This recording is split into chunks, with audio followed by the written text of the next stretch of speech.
Sinuko ng kanyang ina ang kanyang anak sa suspect po sa pagnanakaw ng 12 cellphone sa isang tindahan sa Antipolo City. Aminado naman ng suspect na nagsabing kahirapan ang dahilan kaya siya nagnakaw. Yan ang unang balita ni EJ Gomez. Naglalakad ang isang lalaki na may bitbit na tila kahoy nang makunan siya sa CCTV nitong Miyerkules ng madaling araw sa Barangay Inarawan, Antipolo, Rizal.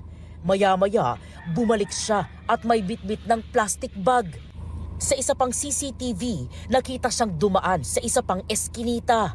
Bitbit pa rin niya ang plastic nang makunan din siyang naglalakad sa katabing kalsada. Opo, siya yan. Ayun, may tattoo. Oo, siya nga. Tattoo niya yun sa kamay. May dala na siya ng Ang lalaki itinuturong nagnakaw ng mga cellphone na nasa loob ng bitbit niyang plastic ayon sa barangay.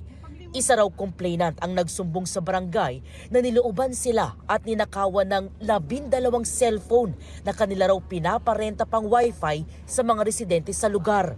Ayon sa biktima na tumangging humarap sa kamera, aabot sa 80,000 piso ang halaga ng ninakaw ng mga cellphone.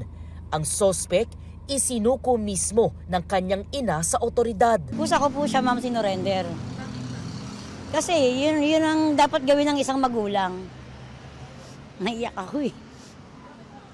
Naawa po ako, ma'am, sa anak ko.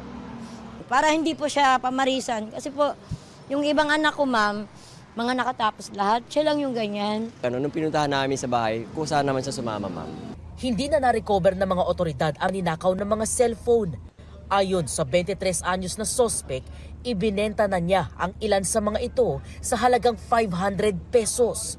4 daw na cellphone ang ibinenta niya sa Marikina, habang ang iba ay ibinigay niya sa kanyang mga kaibigan. Hirapan ng buhay. Pasensya na po sa aking nagawa. Ayon sa barangay, noong nakaraang linggo lang, nasangkot din ang suspect sa ilang insidente ng pagnanakaw sa lugar. April 9, kumuha siya ng cellphone. And then, naibalik naman po sa may-ari.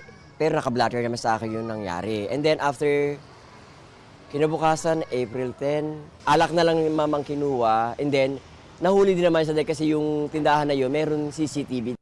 Sa custodial facility ng Antipolo Police nakadetain ang suspect na nahaharap sa reklamong theft. Ito ang unang balita. EJ Gomez, GMA News.